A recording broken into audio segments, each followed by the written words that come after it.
Binabati ko po kayong lahat ng isang napakagandang araw. Komunikasyon. Kapag ito'y iyong narinig, ano ang unang pumapasok sa iyong isip? Ako? Ang naiisip ko ay mga salita o mga kilos o di kaya'y mga larawan na kayang makapagbigay sa atin ng mensahe. Sa kasamaang palad, hindi palaging ganun kadali ang komunikasyon. Kadalasan, ang mensaheng gusto nating iabot ay hindi natatanggap ng maayos. Maaring mali ang paraan ng pagpapahayag natin ito, o di kaya'y may pagkukulang sa pamamaraan. Pwede ding hindi tugma ang interpretasyon ng tumatanggap. Pero kung ano man ito, ay dapat tayo mismo ang gumawa ng paraan para mabawasan ang maling pagkaunawa ng ating mensahe. Ang musika ay isa sa mga paraan na ginagamit sa komunikasyon. Iba kasi ang dating kapag ang salita ay dinagdagan mo pa ng himig, mas nakakaantig ng puso. Ang isa sa mga kagandahan ng musika ay kaya itong maintindihan ng kahit na sino. Ang mensahe nito ay nadadala hindi lamang sa himig, kundi pati sa salitang nilalaman nito. Dahil dyan, dapat tayo'y maging mas maingat pa sa musikang ating ginagamit sa araw-araw. Sanayin nating suriing mabuti ang himig at salitang pinapasok natin sa ating isip para sa ating ikabubuti. Kung atin lamang tiyakin na lahat ng musikang ating pinakikinggan ay makakapagbigay papuri sa Panginoon, naku, sinisigurado kong magiging magandang epekto nito sa inyong buong pagkatao. Kaya dito lang tayo at sama-sama tayong magbigay parangal at papuri sa Panginoon sa pamamagitan ng magandang musika. Be inspired, listen, and be blessed with songs and stories that have changed lives, because these might change yours. Music for His glory.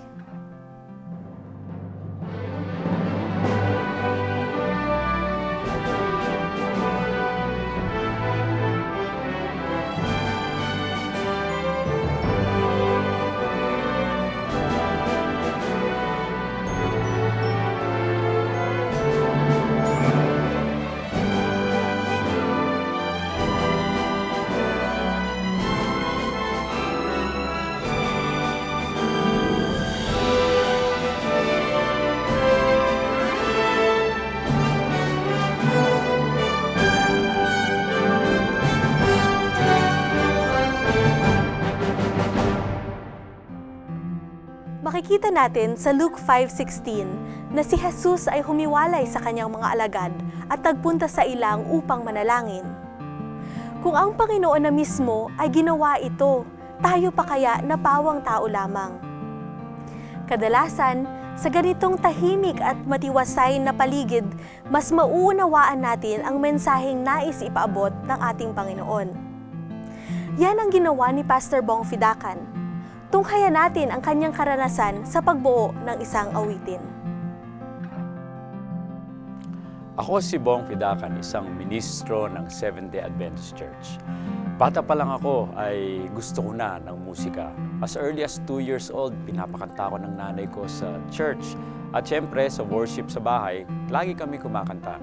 Yung family namin ay mahilig sa music. Yung tatay ko kumakanta, nanay ko kumakanta, yung mga kuya ko ay kumakanta rin. Kaya siguro masasabi ko na yung hilig ko sa music ay dala na rin ng environment dahil yung aming pamilya ay talagang mahilig sa music.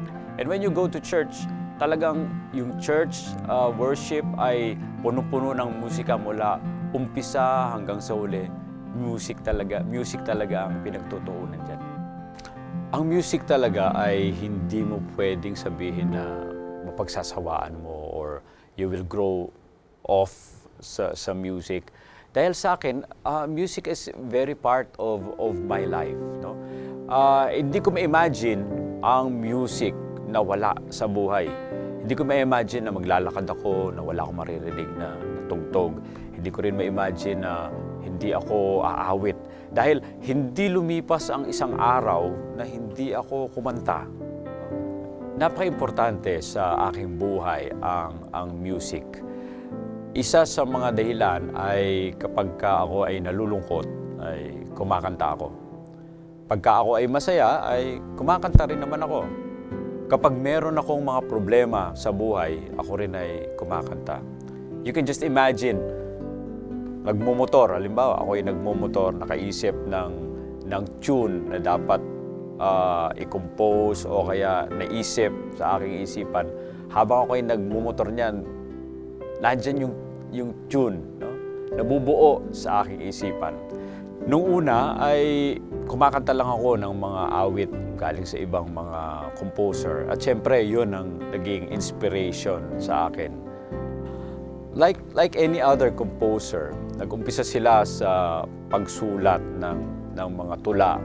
At halos ganoon din ang naging pasimula ng aking pagsusulat ng awit. First song na aking sinulat ay Tagalog. No? Ito ay isang parang love song, no? Na isinulat ko lang sa isang papel. Tapos nung isinulat ko na siguro mga naka three verses ako, tama-tama naman, merong piano doon sa isang bahay na aking napuntahan. So sabi ko, ano kaya maganda? So F, nagganun-ganun lang ako ng mga nota. Tapos pag may chords ka na, pwede mo nang laro-laruin yung mga notes na yon. At yun, nakabuo. Although dati, sa ulado ko yon, siyempre paglipas ng panahon, wala pang masyadong mga recording noon, wala pang mga tape recorder, at hindi mo na nasundan yung pag-awit. Pero basically, nag-umpisa ako sa pagsulat ng poem. At yung poem na yon, nilagyan lang ng music o ng tono hanggang sa nakagawa na ng awit.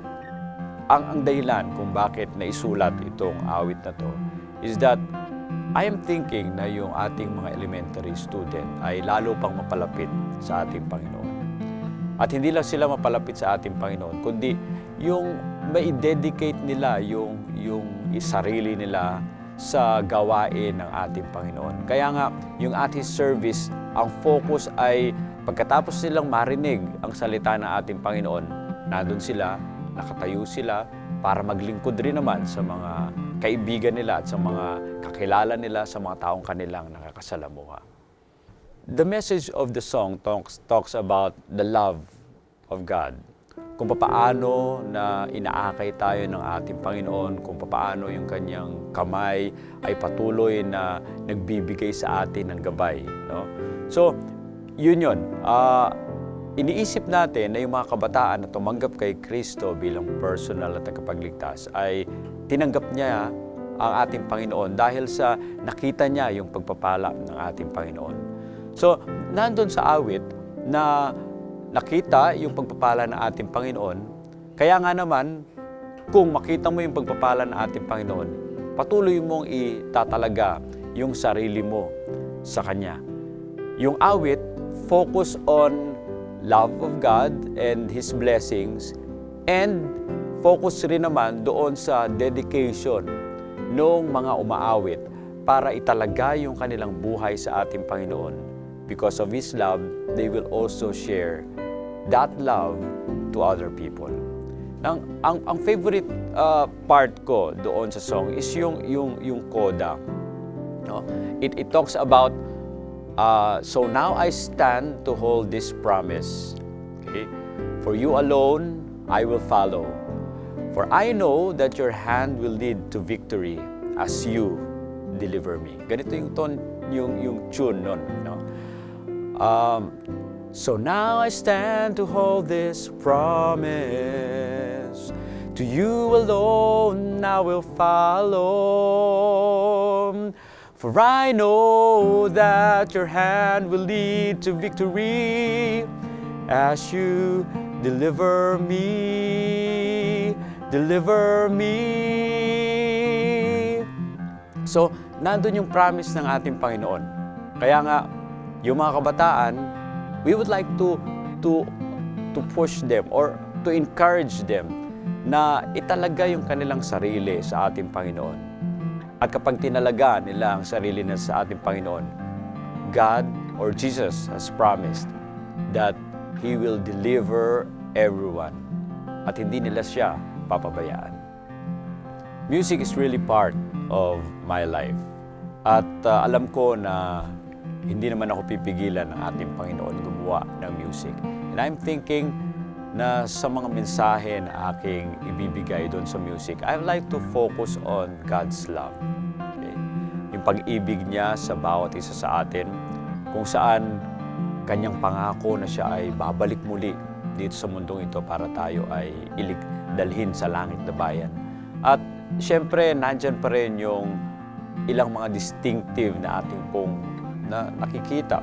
Katulad ng pagtatalaga ng ating mga sarili sa ating Panginoon. Hindi lang yung ating kayamanan, hindi lang yung ating mga salapi, kundi yung ating mga talento, yung ating oras ay ibibigay natin sa ating Panginoon. At siyempre, nandyan yung focus on salvation ng ating Panginoon, kung saan yung focus ng salvation na ito ay binigay niya sa ating iglesia. At sinabi niya na this is the remnant church, no? Na ating kinasasaniban. Dahil sa nandun sa Revelation, ang focus on the saints that has the faith of our Lord Jesus Christ and keep His commandments. Katulad nga nung nasasabi, no?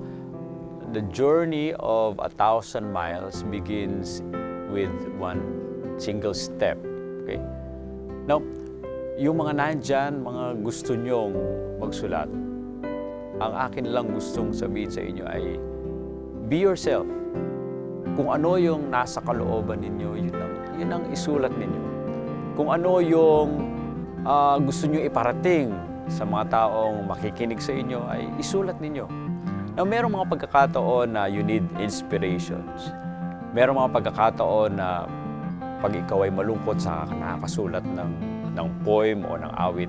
Kung ikaw ay masaya, ay nakakasulat ka rin. Pero sa mga panahon na ganito, lagi pa rin lumalabas kung ano yung nasa loob mo. So ang advice ko ay tingnan muna natin yung ating kalooban. Kung sama ng loob ang nandyan sa kalooban mo, may susulat mo yan eh. Kung ikaw ay nagdadalamhati, may susulat mo yan eh. So kung ikaw ay masaya, ay may susulat mo rin yan. Kung ikaw naman ay nagtitiwala sa ating Panginoon, kung si Kristo ay nasa puso mo, maisusulat mo rin yan. So lagi nating pagtuunan ng pansin kung ano yung nasa kalooban natin. And we can enhance what's in our hearts by reading the Bible, by having connection with Christ, by having communion with Him.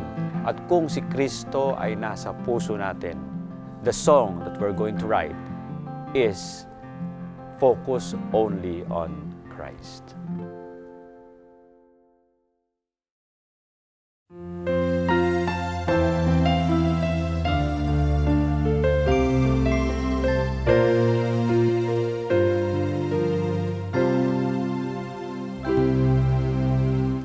I see your hand of blessing, I can truly testify. My life was surely changed, you kept me all the while.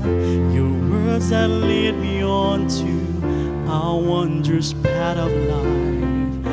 I long to share with others who need light and guide. At His service,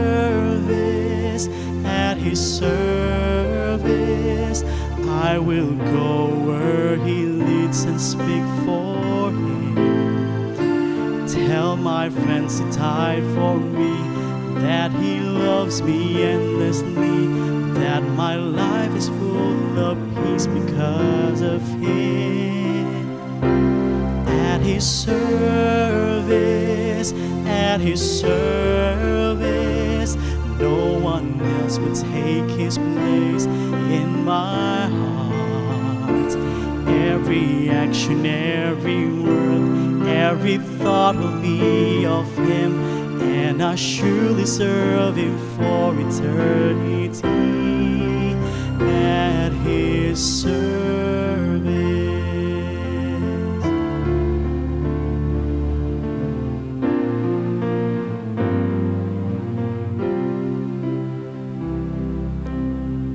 I pray that You will help me lead others to know you, that they too may experience love that sees us through. Please make us strong and faithful, do all that you have thought, that we may stand firm till you come. Give us life anew. At His service, at His service, I will go where He leads and speak for Him. Tell my friends He died for me, that He loves me endlessly, that my life is full of peace because of Him. At His service, at His service, no one else would take His place in my heart. Every action, every word, every thought will be of Him, and I surely serve Him for eternity. So now I stand to hold this promise. To you alone I will follow, for I know that your hand will lead to victory as you deliver me, deliver me.